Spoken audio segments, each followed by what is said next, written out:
सगळ्यांचं स्वागत आहे चॅनलवर। मी नम्रता। तर आज आपण बनवणार आहोत अख्ख्या तुरीचा भात, म्हणजे मसाला भात। जे अख्खी तुरीची शेंगा असतात त्याचा मसाला भात। तर सगळ्यात आधी घेतलेला आहे तांदूळ, आणि हे 1 वाटी तांदूळ आपण चांगलं धुवून घ्यायचं आहे। आणि हे अख्खे तूर आहेत।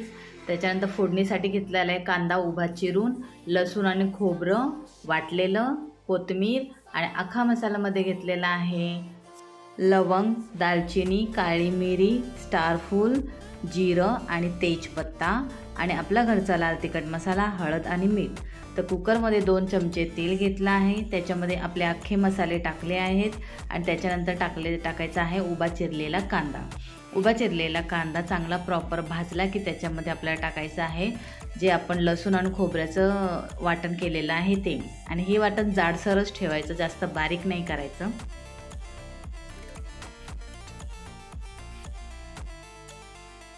लसूण खोबरं चांगलं भाजलं की आपला घरातला मसाला, तिखट मसाला, हळद, मीठ टाकायचं आहे।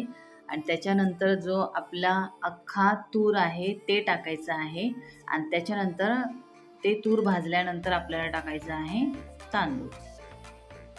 त्याच्यानंतर आपल्याला योग्य प्रमाणात पाणी टाकून घ्यायचं आहे।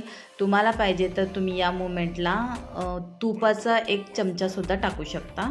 वरून मी कोथिंबीर टाकली, आणि 1 उकळी आल्यानंतर झाकण लावायचं, आणि 1च शिट्टी केलं तरी तुमचा भात होतो। आणि हा आपला अख्ख्या तुरीचा मसाले भात तयार आहे। रेसिपी आवडली असेल तर नक्कीच चॅनलला लाईक करा, शेअर करा आणि सबस्क्राईब करायला विसरू नका। Thank you so much for watching.